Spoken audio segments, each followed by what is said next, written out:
Testing. All right. You can cut out that other. Hey, yo, aim. Yeah. Run it up, Blondo.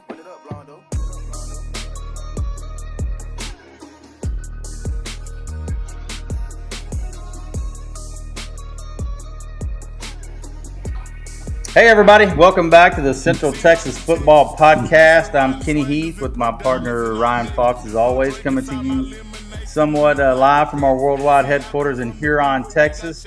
Man, what a great week! Some crazy games, some weird things going on in the 2A level of Central Texas football. How you doing, man? I'm doing well, Kenny. How about yourself? Good. Excited. Been kind of waiting to do this episode. For us Whitney dudes, we're all decked out in Whitney. It's homecoming. We had the bonfire and all that stuff tonight. Pretty good win for us, but we got some other things to talk about first, so I'll let you go. So, we will start, as we always do, with our Matt Stepp question of the week. And the question to Matt Stepp was, let's talk some District 6A, District 12.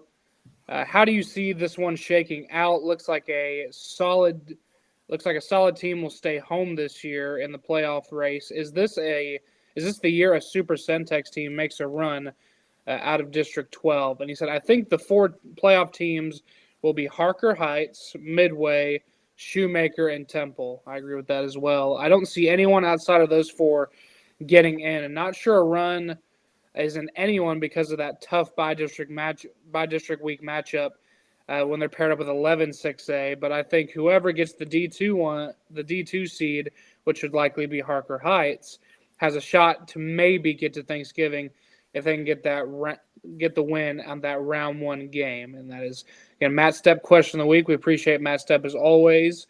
That district that District 12 is lined up with, District 11, that's the district with DeSoto, Duncanville, Waxahachie. I mean, it is a Cedar Hill. I mean, it is a gauntlet of a district. I think it's tougher.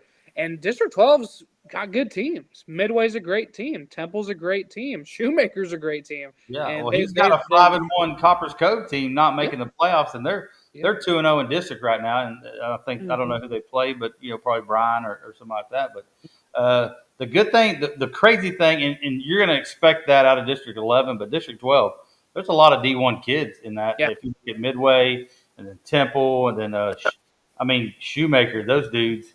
I watched them play University one Thursday night on a local station here, and that wide receiver is something else. The quarterback is really good. A lot of D1 talent there, and you kind of think if maybe one of these teams kind of feel like Stepp, if they can just get that first round win, they may be able to go on and win a few, and like you said, play after Thanksgiving. Right, and just that pairing is just unfortunate. It was kind of a mix-up in the same district a few realignments ago because when Waco was up at a 6A and then Midway at the same time, and they were placed up north, they were in the same district with Duncanville and DeSoto and guys like that. It's just a unfortunate pairing, which is a shame because it's kind of like what Matt Stepp alluded to. Like there could be 4 really damn good Central Texas teams that might not make it past the first round simply because of the district they're lined up with. Yeah, that District 11 is just a district of doom. Yeah, you're talking about when realignment comes out in early February, trying to see those guys got their fingers crossed. They're not going back up north. Don't send us up north and don't pair us up with that District North. Because, I think when Midway and them were going up north, a couple of coaches kind of jumped ship and they're like, yeah, I'm not. We'll go to Mansfield and do something. Right. Yeah, I mean it is an unfortunate pairing, but I think Harker Heights will likely fall in that Division II split whenever the playoffs come around. I think whoever is in that, I guess it's the top seed of the D2 teams or the higher seed of the D2 teams when the playoff split occurs probably has the best chance. But that's too much math for me. I can't figure it out. It's well, now it's like baseball. All the other sports are that way in 3A and stuff too, which makes it interesting, but it's hard to predict, who's going to go where when you're lining up. I like to do that, line up seeds and see, where we might be. And but in that it's going to be unfortunate because, again, with the pairings, Waxahachie beat Duncanville. and Duncanville just beat DeSoto. So if Waxahachie beats DeSoto, I think DeSoto has already beat Waxahachie. Okay, they already beat Waxahachie. So all those teams have beaten each other. So any of those three really good state-ranked teams out of that district could fall to the 3 or 4 seed. So you could be the district champion of a really good district in District 12, and then, oh yeah, congratulations, you're paired up with 4 seed DeSoto in the first round of the playoffs. So it's just an unfortunate pairing. Yeah, DeSoto beat Waxahachie 40-17. So.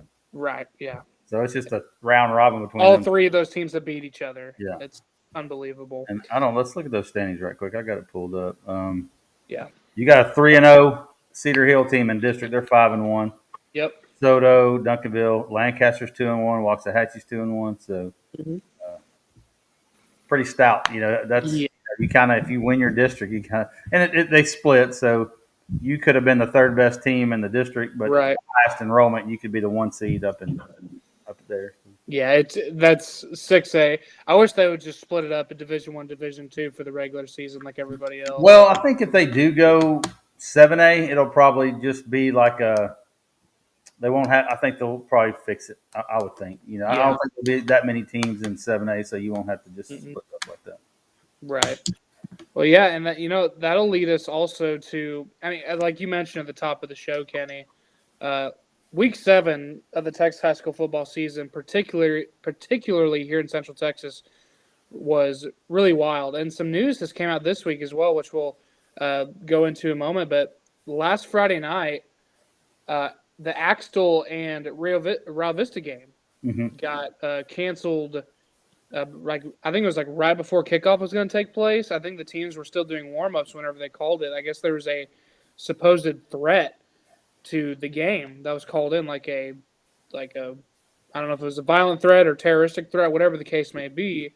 We don't know all the details, but I guess someone phoned in a threat, and the local PD and the Rio Vista and Axtell staff mutually agreed to be like, hey, we don't know how credible this is, so we don't want to take the chance.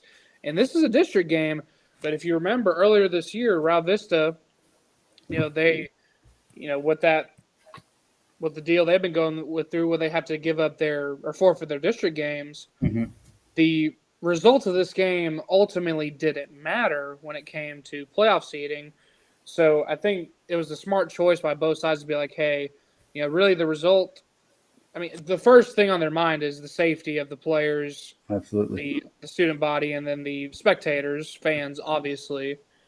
And it's just an unfortunate deal that stuff like this happens. But I mean, at the end of the day, I guess the result of this game really wouldn't matter because it was upheld that Rio Vista still had to, forfeit all their district games.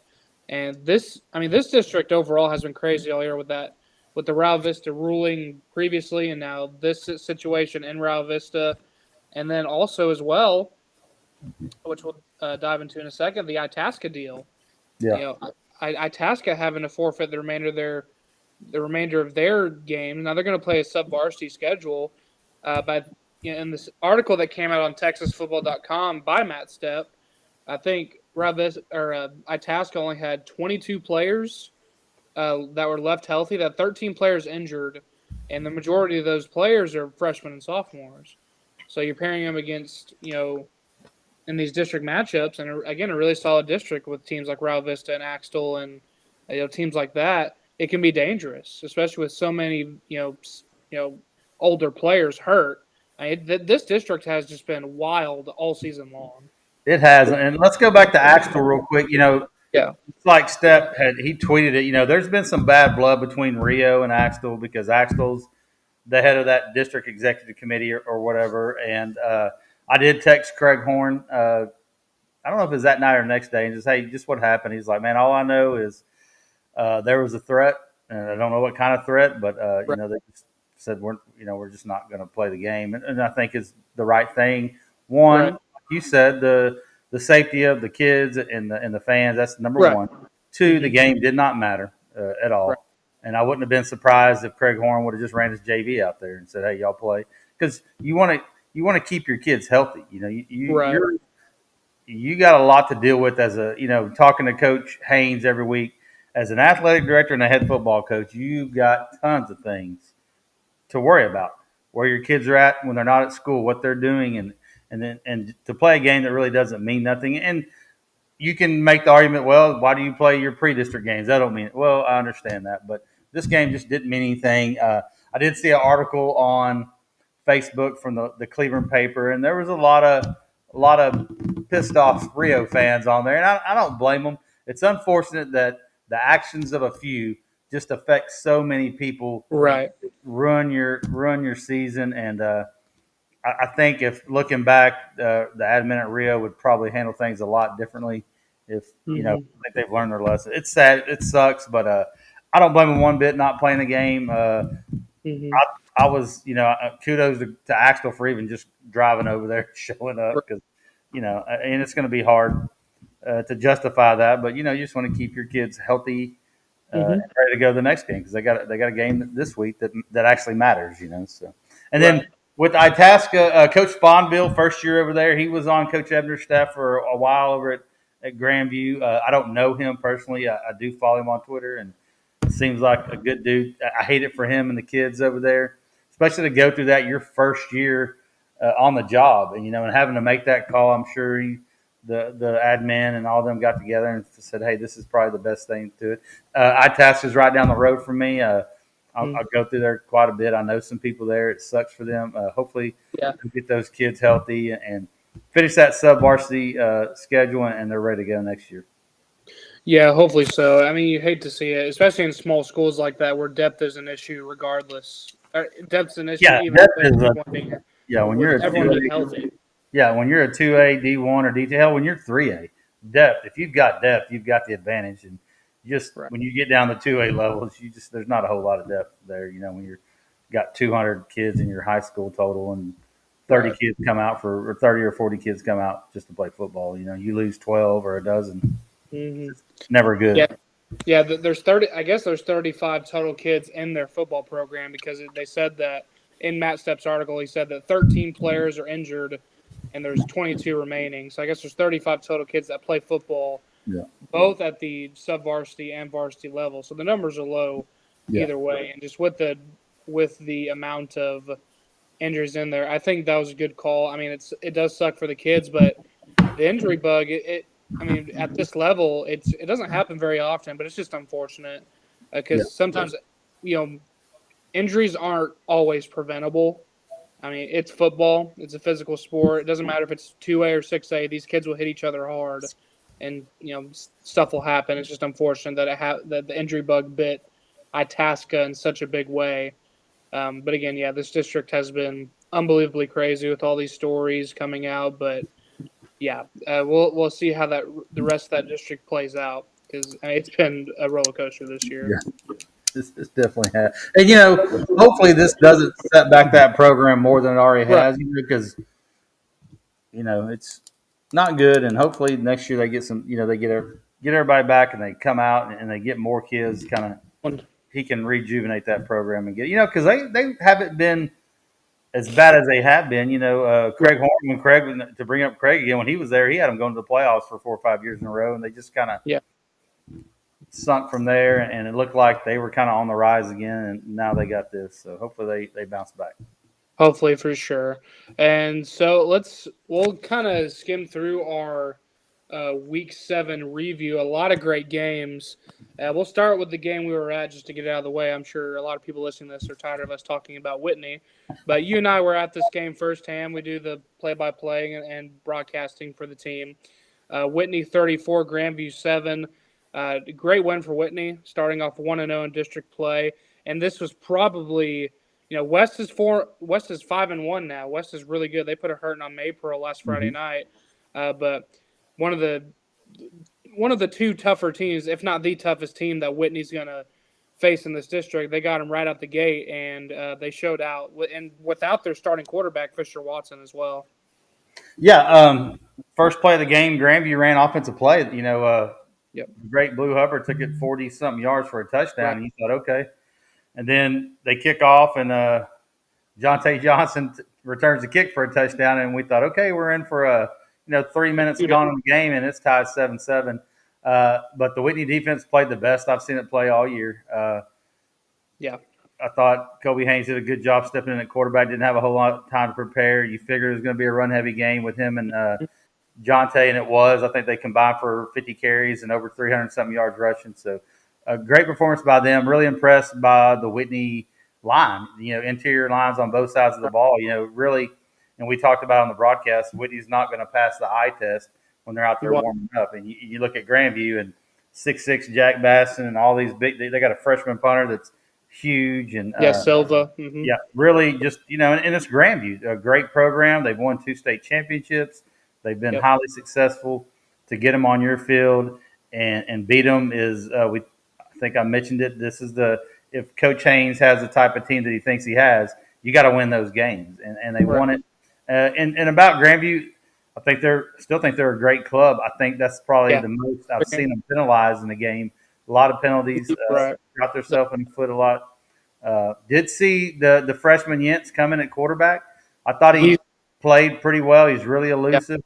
But, he got sacked for a long loss one time because he just didn't have anybody to throw the ball to. But, man, I think Grandview's fine. I think they'll bounce back. They're just, Coach Ebner does a great job over there. They've got a lot of talent. I think they're young, so they're going to be still continue to be good. So it'll be fun to see how this district. I think Whitney, West, and Grandview are probably going to run it. Right. It'll be nice. It'll be a fun game, the Grandview West game, because West is 5-1, and like you said, and they're looking really good. And Whitney will play them the last game of the season, and it would be really cool if it's for the district championship. So that'll be interesting to watch. Yeah, I think Grandview will be fine. I think they'll bounce back in a big way this week. They'll be taking on Groesbeck at home. Groesbeck team that just lost by 18 to a previously winless Mejia team to start off district play. So I think Grandview will bounce back in a big way, and it's going to be homecoming week for Whitney. They'll have May Pearl, who just lost big time to West last Friday night, 58-7. So I think Whitney will hopefully keep it rolling, and then Grandview will. I think Grandview's going to bounce back in a big way, especially being back at home. It's going to be their first home game in about 3 or 4 weeks because they played at Spring Hill, then had the bye week, and then played at Whitney. So it'll be their first home game in almost a month, and I think they'll get back in a big way. So I'm with you. I think Grandview's going to be fine. And another game that we talked about or previewed last week, Bosqueville 28, Valley Mills 27. Looked like a thriller in this one, Kenny. Yeah, that looked like a good one. Valley Mills was kind of my dark horse. They've lost a couple. Big game by Dax Ferris for Bosqueville, really good running back. Big game for Jay Sean Johnson, Valley Mills. I think he was out early in that Italy game, and I guess he healed up and he came back. I think he rushed for over 200 yards. Big game for him. Big district win for Bosqueville. Now they're down to just, there's only 5 teams eligible for the playoffs in that district. So I don't know who the odd man out is going to be. Maybe Dawson. I don't know. We will see. And then another one, a big win for China Spring to get their second win of the year, their first in district play as they defeat Connally last week 28-20. And that's a huge win for China Spring to get their first district win. Did you see much on this one, Kenny? I read a little bit of a write-up in the paper. I think like we thought it was going to go, kind of a really close game. Krishan Gregory for China Spring went for 178 and 2 touchdowns, caught another couple passes for 40 yards and a touchdown. Looked at the stat line, and it looked like that, Connally had all their skill guys. They had Vincent, they had the quarterback, forgot his name, Braden Ford. He got plenty of carries. Just it looks like, I talked to a coach on that staff earlier in the year, and he said, we'll make the playoffs. He said, this is a good football team. We got a tough pre-district schedule, but we're going to make the playoffs. And, I think this district wins are a premium. I mean, I kind of feel like, if the first of 2 wins is going to get that 4th district spot, unless they just all start beating each other. But, it's a close game, over there in Elmont or, Connally at their field. And it's kind of, we it's not just us, statewide or people that cover, are waiting for Connally to take that next step. And it just doesn't look like they're going to do, they've got 4 and 5 star recruits have come out of that place, and they just haven't taken that next step. And another game we looked at last week, I kind of caught driving back home to Red Oak following the game at Whitney on Friday night. I was able to catch the last few minutes of the fourth quarter on this one because the Whitney Granby game had a 7 o'clock kick. This one had a 7:30 kick. Robinson defeated Lorena 46-29. Evan Marino, right? That's the name of the running back. That kid's just something else. He had 263 yards and 4 touchdowns on the ground last week against Lorena. They won 46-29. Bryce McCurdy had a big game on the ground as well, on the ground and through the air. But the rushing attack for for Robinson against Lorena was fantastic. Again, Marino 263 for 4 touchdowns. Rockets had over 500 yards of total offense. It was a pretty dominant showing by Robinson in this one. Yeah, and I saw some highlights where McCurdy was showing off his speed. Man, he took a couple of balls, to the house, and he's just a top flight quarterback. Marino is probably the best running back in the area if you look at stats for sure. Brody DeLeon went down early in that game. He had I think he had a score and a couple of good runs. Jackson Blancett, who I think's a tremendous quarterback. I think he'll be getting offers here soon. He was 18 for 29 for 261 yards and 4 touchdowns. Carried the ball for 63 yards. Carson Miller, his go-to receiver, had 5 catches for 100 yards and 2 touchdowns. I thought it would be close for a while, and then Robinson would probably pull away in the second half. And I think that's what they did. Robinson just too much for that Lorena defense. They just got too much firepower. And another one, we didn't preview it, but a really exciting game and exciting result. McGregor gets a district win, 20-17 in overtime against Cameron Yo. The first time McGregor had beaten Yo since the COVID season in 2020. Only the third time they beat Cameron Yo overall since 1970. So a rare but great win for McGregor in overtime, and kind of a defensive slugfest. Early in pre-district, McGregor was scoring a lot of points. Cameron, it seemed, was getting better. Even though they're down, it seemed like they were getting better week by week. But either way, a big win for McGregor in district play. Yeah, kind of put this on there because it did go to overtime, and McGregor, probably nobody really thought about them as making the playoffs, but beating Cameron Yo is a big step towards doing that. And then they got Rockdale. We'll talk about them here in a little bit. And they've got like a 3-4-headed monster. Their quarterback, Bubba Zacharias, has thrown for almost 1,500 yards. He's got a Dominic Madrone is his kind of go-to guy, but he's got Fossum and Franks, another set of receivers that are pretty good. So kudos to McGregor. I think they got that program on the upswing, and they got a big one this week against Rockdale. Yes, they do, and that's something we'll look ahead in a moment. Crawford starts off 1-0 in district, and they improved to 5-1 overall with a 27-21 overtime victory over Marlin. And then Marlin, again, the record isn't where you want it to be by any means, but it seems like they're a team that's gotten better week by week. A lot of it is with the competition they play, but again, they have yet to win a game. They're 0-6, but again, tough schedule. Lexington, Honeygrove, Chilton, Hearn, and then West to close out the pre-district, and then taking Crawford, again, to overtime. It was tied 21 in the overtime, then Crawford scores in overtime to take the 27-21 victory. Coach Robinson's first district game for Crawford, and they start off 1-0. Yeah, and we thought Robinson, they're playing their own size team finally, or not a top ranked team, that they would probably, they're going to have success in district. And D'Angelo Wright rushed for 100 yards and a touchdown in that game, and Keyshawn Massington, he rushed for over 130 yards and a couple of touchdowns. So you kind of feel like Marlin's probably finding their footing now that they're in district play and playing some of those teams the same size. And kudos to Coach Robinson on getting that first district. Yeah, I think there's a couple winnable games. I think this week against Bruce Folletti will be winnable for Marlin. Moody at the end of the season, they'll be on the road at Moody. I think they got a good chance to win that one. Riesel, Riesel's been solid this year. Rosebud Lot could be iffy either way, but again, Marlin's gotten better each week, and Crawford is probably the favorite in this district, and then Marlin. I really think Marlin finishes second. I mean, I think they can finish Yeah, I second think this so year. as well. And then taking them to overtime, just narrowly escaping the victory. And I think you're right. I think that really tough pre-district schedule is going to pay dividends for Marlin because I think they're better than the 0-6 record would suggest. But I think now that, like you said, Yeah. they're playing teams that are their size and their same skill set. So I think they're going to be fine. I think they'll for sure be a playoff team out of this district as well. And then again, we touched on earlier before we started the review. Mejia 32, Groesbeck 14. Mejia's first win of the year, and kind of Mejia it's kind of the same situation as Marlin. Kind of a tough pre-district schedule, and they finally get someone that they're kind of level with to start district play in Groesbeck, and they win by 18. That's a big rivalry game as well. I think it's called like the Battle Yeah, Navasota River, the go Battle ahead. of the Navasota River, I Yeah, think, and I think that's the trophy is an old sign of the Navasota River.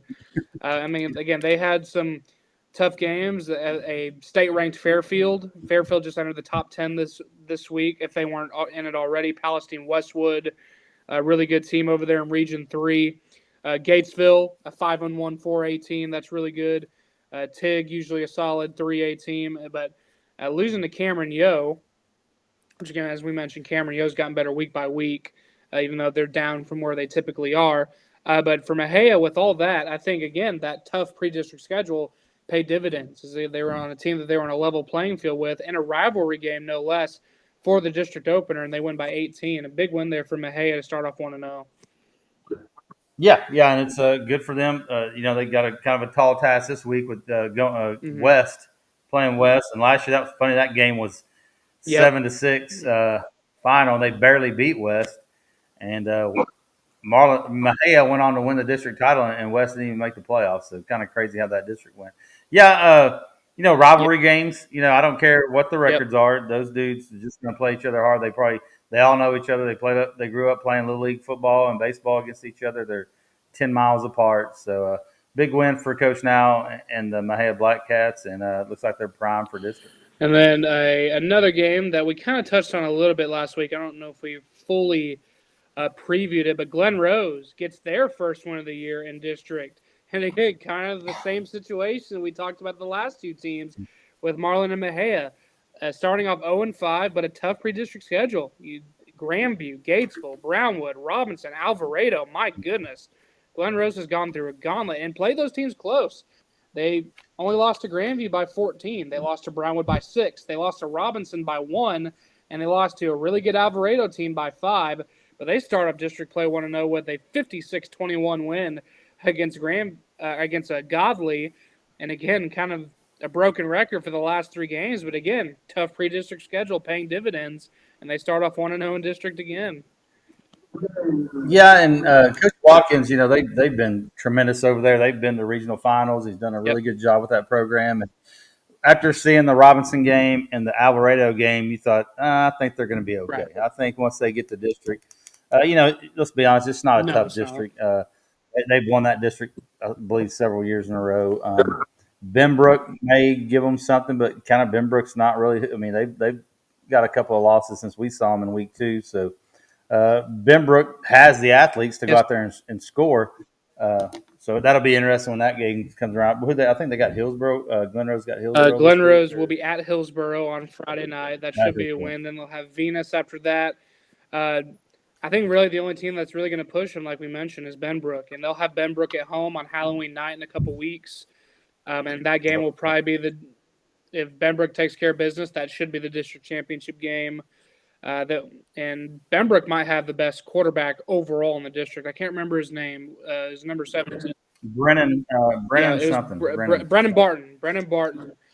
He was phenomenal. He can run. He can throw. And I'm not sure about the running back. They had that really good running back, Carlos Harris, that went down against Whitney in the first quarter and did not return. I don't know if they've lost him for the season or what, but I think he was a really, at least going into that game back in week 2 and with last year, he was a running back that really made that Benbrook offense go. But again, even with all that, I think Glen Rose is the better team either way. So I think Glen Rose will probably win out and be 5-5 undefeated district champions.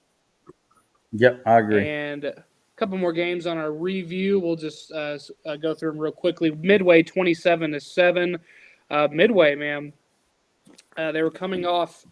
I think they had lost in a big way to Shoemaker the week before. Midway is on bye this week, but they get a 20-point win against Temple last week, and they'll coming out of the bye, they'll be on the road at Cleveland. No, they beat Shoemaker by 19. Their loss was in the district opener by 3 points against Harker Heights, but back-to-back big-time wins against Shoemaker and Temple. Great win there for the Midway Panthers. Yeah, and Coach Gillespie. I think I called him Coach Montgomery last week. It's Coach Gillespie. And I think I called the running back Wisenhunt, which is Wisenton. Tremendous running back, and the backup's great too. Midway, Temple going to Midway and Midway taking care of business in an important district win because that's a tough district. And there's going to be one good team that's going to stay home. Right, and then our final game of our Week 7 review, La Vega getting the victory over Gatesville. I believe that's Gatesville's first loss of the year, and that was a district opener matchup as well. And then I think La Vega, again, they had arguably one of the toughest pre-district schedules as well. They had the big win against Kennedale in Week 1, but then going on the road to Salina, losing there, defeating typically a really good 4A team, usually a state contending team in West Orange Stark, getting a win against Brownwood, lost in a big way against Stephenville, but who hasn't this season? And then again, getting the district opening win against Gatesville, another great win for La Vega last week. Don Hyde and company. Yeah, played great defense. They got a good quarterback over there, Gatesville and Keaton Garrett. La Vega just did what they had to do to get that win. I still think they're the kind of the cream of the crop in that district. When Robinson comes to town, I don't know where the game's at, but when they meet up with Robinson, I think it's going to be a great game. I really think that it's La Vega, Robinson, and who knows what's going to happen after that. That is our Week 7 review right here on the CTFP on L4 Media. Now let's go ahead and just jump into our Week 8 preview. Another great slate of games this week, and we will start at Lorena. 5-1 Gatesville for their second district game will be on the road to Lorena, who are 2-4. As we just mentioned, Gatesville losing to La Vega last week, 24-7, and Lorena losing to Robinson last week in their district opener, 46-29. Both teams looking for their first district win in 2025. What do you see in this one, Kenny? Well, for this district, I think every game from now on, or from last week on, is the most important game of the year because victories are going to at a premium, of course, in all district games, but this district especially. I think what you need to know is Brody DeLeon healthy because he came out of that game early last week. They've got all the firepower in the world with Blancett. Carson Miller's his go-to. They got the big tight end in Blackwell that plays defensive line too. Gatesville's just the stepson that nobody talks. I mean, they're a tough team. I've seen Lorena play quite a bit, and that offense they have is dynamic. I don't know if they'd have been more competitive against Robinson if their running back would have stayed healthy. I'm sure they've got a more than capable backup. I didn't watch the whole game. Man, I think Lorena wins this one in a shootout. I feel bad and I feel dumb picking against Gatesville because they've been so good this year. But I just think Lorena's going to figure it out, and I think they're going to make the playoffs. I think them and either Gatesville or China Spring are going to, fight for those two. I don't know that Connally's there. I'm going to go Lorena in a shootout. Yeah, I'm going to go against you here. I just don't trust Lorena's defense. They've given up a lot of points this year. 55 to Austin Regents, 38 or 35 to Malakoff, 63 to Franklin. Their lowest points given up was against Cameron Yo, kind of a lowly 3A Division I. This team, they gave up 13 against them, gave up 42 to Lampasas and 46 last week against Robinson. And all those teams really good offenses. To go along with that, they're not giving up points to scrubs by any means. But I like Gatesville in this one. Gatesville has been really solid defensively. They gave up 15 to Taylor, 7 to Glen Rose, 6 to Mejia, 12 to McGregor, 9 to a really solid Burnett team. But again, at the same time, La Vega was probably their biggest test of the year up to that point. Again, didn't give up a plethora of points. They gave up 24, only scoring 7. But again, like you said, Lorena's got a really good offense, but can their defense get a stop or two against Gatesville? Because I think Gatesville's going to score on Lorena's defense. But I like Gatesville in this one, but Lorena winning would not surprise me whatsoever, just because the sheer amount of points that they can score every week. So we'll be split on this one. I'll take Gatesville. Kenny will take Lorena. And then our next game, 4-2 La Vega. As we stay in this district, we'll be on the road at 2-4 China Spring. As we just mentioned again, La Vega coming off the win 24-7 against Gatesville. China Spring coming off the victory against Connally 28-20. China Spring, I think they looked pretty solid defensively last week, only giving up 20 to a really talented Connally team that can score a lot of points. Although they just can't seem to figure out defensively either, kind of inconsistent on that side of the ball. I think China Spring is a lot better than this 2-4 record suggests. But I think La Vega is going to be too much for them here in their second district game. Yeah, I think KJ Parr and Jabari Thornton and company, they kind of got a running back by committee. Several of them run the ball. Probably just too much for China Spring. Krishawn Gregory is a great running back, but I just, I don't think, La Vega is on a different level. So I'm going to go La Vega on this one.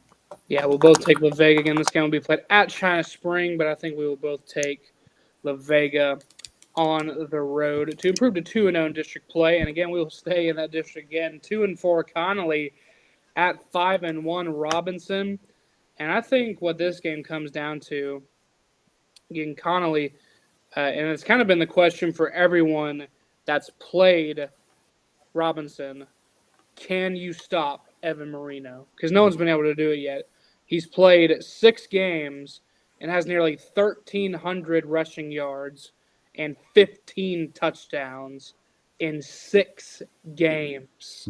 He's averaging over 200 yards and over 2 touchdowns a game. He's been the senior running back wearing number 5 for Robinson, has been unstoppable all season long. And the question is going to be, can Connally find an answer for Marino? And then, also 3 4-star recruit Bryce McCurdy at quarterback, dynamic rocket offense that scores over 40 points a game. Well, Connally will probably match up with them athletically, but physically, can they match up and try to get a stop or two against this electric Robinson offense? Well, you talk about Conley, and everybody said, "Oh, they got the athletes." Well, Robinson's got the athletes. They've got the Medlocks, the Marinos, the McCurdy's. That's the 3 M's, I guess, the M&M's. Those dudes are lights out. I mean, I just can't think of a running back here lately that's just dominated like Marino has, and I think Robinson's just too much for Conley, and they got Jamari Vincent, they got Braylon Ford. They're both tremendous players, but I just don't think the Conley defense is going to have any answer. Yeah, Marino could very well be a 2,000-yard rusher this season.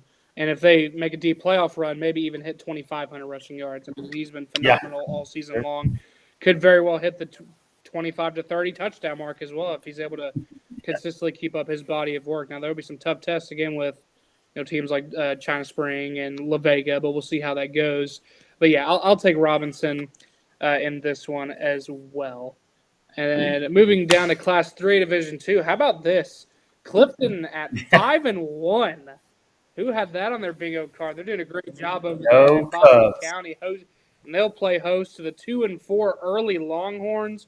Early coming off a really big win, 43-14 against Toller. Clifton defeated Eastland last week in dominant fashion. Their defense has been great as they held Eastland just 6 points last week. This game will be played at Clifton once again. What do you see in this one, Kenny? Well, I like this game because Early, like you said, coming off a big win over Toller, who you probably thought was probably the district favorite going into that game. Early, you look at their resume, probably not too impressive until last week. They got a sophomore quarterback in Caden Wilson, and the offense kind of goes through him. He's going to run the ball a lot. They'll throw it some. And then you look at Clifton, the offense definitely goes through the Ritz kid. At quarterback, he kind of does it all. He's got almost 800 yards rushing, 360 passing, and like you said, the defense for Clifton keeping. I think they've allowed 20. Well, Hamilton scored 42 on them, but everybody else Yeah. either single digits, and they did give up Yeah. 20 to somebody.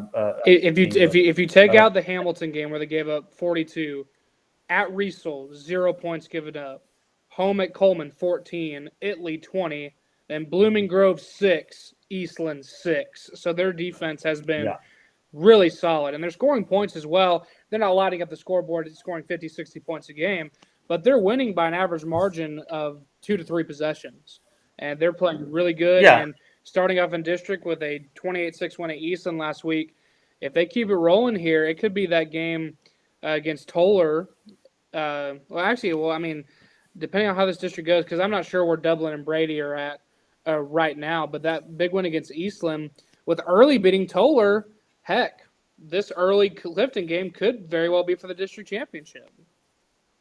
Yeah, and I think Coach Finney's doing a good job over there, and they're playing the kind of Clifton football we're used to, just a smash mouth, ground and pound type of offense, and they're going to play good defense. So, yeah, I got Clifton winning that one. But kudos to Early for beating Toller. I went and looked at the stats. Nothing really didn't find a game right up, but I looked at the stats. Nothing really kind of shot out at me, but I think Clifton will take. I'll take the Cubs in this one as well to improve to 2-0 in district play, and a great chance to win that district for Clifton this year. As again, they start off 5-1 overall with a 1-0 mark in district play.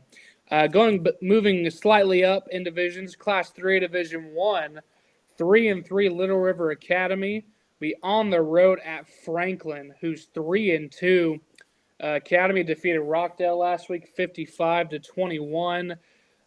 Franklin also winning in dominant fashion over Troy in their district opener, 68-27. Two really excellent run games going one-on-one here. The running back for Academy, his name escapes my mind. Brian Grissom. And then for Franklin's always got a great stable of running backs. This game might be finished in hour 45, to be honest. Both these teams really love to run the ball. This should be an excellent game. Who do you got in this one, Kenny? Well, I think Franklin wins it, but I think Little River can keep it interesting. I think the offense just goes through Grissom, and how Grissom goes is how the offense goes. The quarterback has got some speed; he can throw the ball a little bit, but I think if Little River is going to want to just do a heavy dose of Brian Grissom, and this kid is a tremendous running back. We saw him firsthand; he just doesn't go down at first contact. You can't tackle him high. You gotta hang on, tackle him low, and hang on and wait for help. He'll go for 2 yards, 4 yards, 3 yards, and he'll bust a 40-yarder. He'll just kind of lull you to sleep and then bust one. I think for Little River to keep it close, you're just going to have to give him a heavy dose of Grissom and hope he doesn't tire out, because he's used to getting 25, 20, 30 carries a game. So I think he's in condition to do that. But I just don't think it's enough for a team like Franklin. Maybe, I think Franklin gets on the board quick, and maybe Little River comes back and scores a few and keeps it close for a little bit. But eventually, I think Franklin just takes away with it. They kind of got a running back by committee, R.J. Fulton, Bubba Jackson.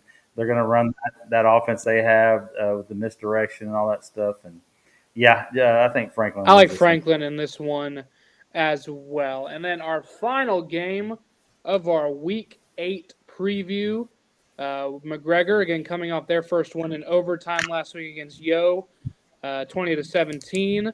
Then Rockdale, again, as we just mentioned, losing to Little River Academy last week, 55-21. This game will be, again, played at Rockdale. I do like the Tigers in this one.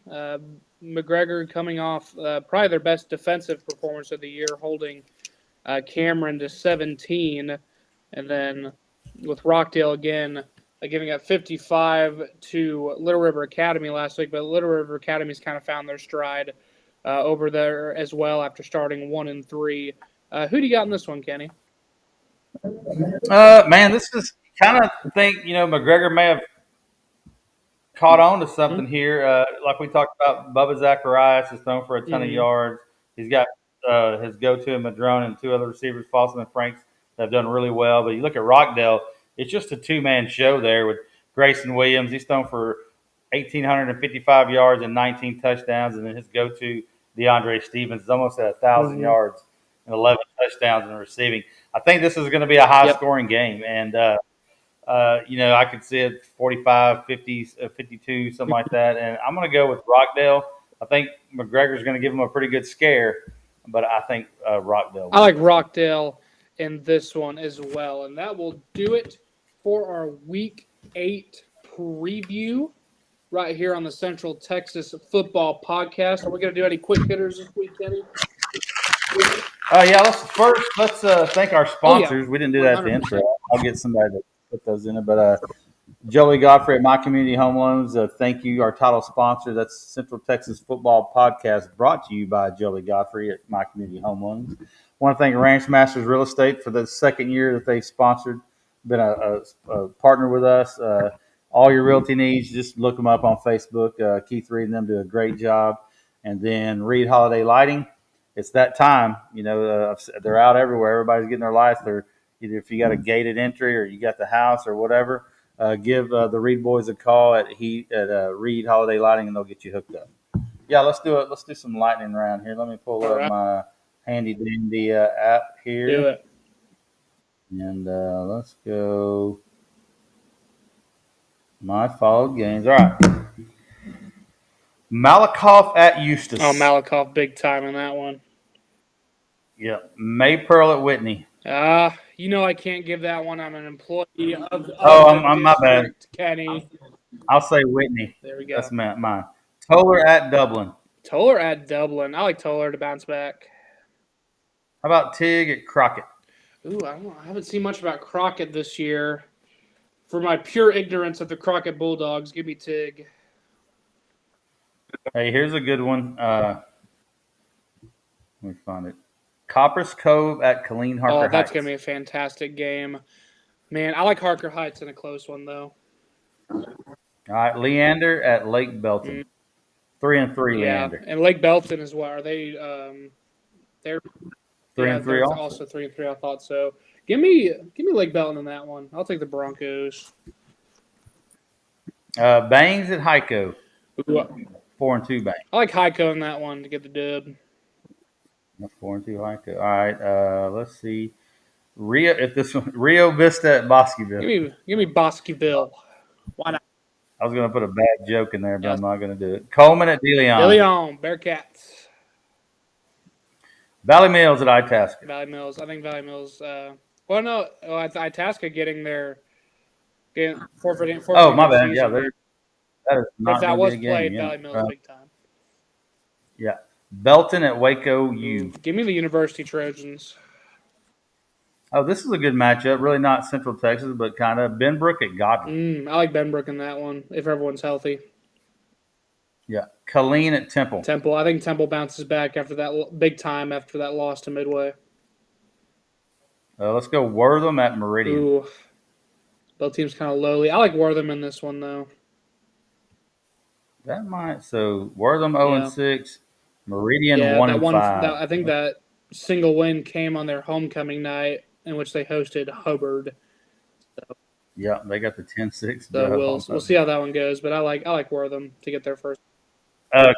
Grossbeck at Grandview. Grandview bounces back in a big way. It's kind of I don't think it. I mean, on paper, Bremont at Goldthwaite. Man, that's going to be a fantastic game. I can't believe we didn't preview that one. Oh, that's going to be a great matchup. Give me Bremont, though. Bremont by the slightest of margins. Really, I think Bremont runs them out of the building. Let's see. Yeah, they lost to Chilton 14-0. Goldthwaite. Right. Did, okay. so. Yeah, Bremont. Right. I'll say Bremont by 14-21 then. And then Goldthwaite last week run Frost's magical run, undefeated run. They 42-0. Glen Rose at Hillsboro. Glen Rose, big time. But Hillsboro's scoring points though. Yeah, 1-5 Huntington at Fairfield. Boy. That's going to be over at the end of the first quarter. I'll take Fairfield.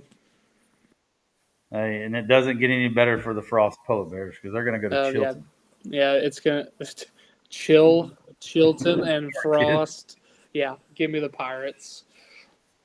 Mart at Hubbard. Yeah, Mart big time, and that'd be their first district win, wouldn't it, for Mart? Yes. No, I think they won last Okay, week. gotcha. I didn't see who they played last week. They beat Wortham They beat 61 Wortham. That's 8. right. I did see that score. Yeah, give me Mart for their second district win. All right, 3-3 Ballinger at Hamilton. Well, I like Hamilton with that one. Bulldogs. Italy at Axtell. I like Axtell. They haven't really played a game in a couple weeks now. They're probably itching, ready to go. I'll take the Longhorns. Yeah, 3-3 Comfort at Rogers, who Rogers got beat last week by Blanca. Yeah, I like Comfort in that one. I don't think Rogers really hasn't recovered from that, week 4 loss to Whitney. I don't think because they started off 3-0 and they're scoring a lot of points, but they haven't really been able to do much since then. Not saying that Whitney themselves sent them on a landslide. I don't need any male folks, but no, they beat Centerfield the next week. Then of course they had to go to Columbus. That was 40-7, and then Blanco 32-37. Blooming Grove at Cedar Hill TLC. Give me the Blooming Grove Lions. I don't know. TLC's 4-2. Are they? Wow. Okay, that surprises me. Yeah. I'll still take the Lions though. All right. Is this the week the Marlin Bulldogs get in the win column? Bruceville Eddie at I like Marlin. Marlin to get their first win this week. I really do. All right. Riesel at Crawford. I like Crawford in that one. Moody at Rosebud Lot. Ooh, I like the Cougars to get a win there over the Bearcats. Rosebud Lot. All right. Cameron Yo at Troy. I think this is going to be a sneaky good game. I like the Troy Trojans though. They score a lot of points, but they also give up a lot of points, so we'll see. Yeah. Mahura Black Cats at West. I like West in that one. I like West comfortably. Alvarado at Lake Worth. Alvarado. Although Lake Worth's really good this year, though. Yeah. And my former offensive line coach is now the offensive line coach over there. Shout out to Coach Chris Rogers. Over there. Big Chris Rogers. Yeah. I remember him. Stephenville at Marble Falls. Stephenville, big time. All right, that's it, buddy. Once again, let's thank our sponsors, Jolie Godfrey at My Community Loans. Thank you. She's our title sponsor. She's the best in the business. Whatever you need, a home loan, new construction, refinance, home equity, call her. Look her up on Facebook. Ranch Masters Realty. If you're looking for a place in Colorado, Oklahoma, wherever, Texas, they'll hook you up. And Reed Holiday Lighting. Thank you all for your the holiday season is right around the corner. Give them a call. It is. All right. Any parting shots for you? Like always, go out and watch some football. It's going to be a beautiful night this week. I think the high on Friday night is going to be like 82. By the time's kickoff and the sunset, it'll probably be in the mid to high 60s. Beautiful weather. We're almost getting to the point where you can wear long sleeves again. We're getting to actual football weather, so go out and watch some football. All right, folks. Y'all have a good one. Stay safe. Mama says that she couldn't bear if I'd ever leave. Yeah, and you know I couldn't bear to see her cry.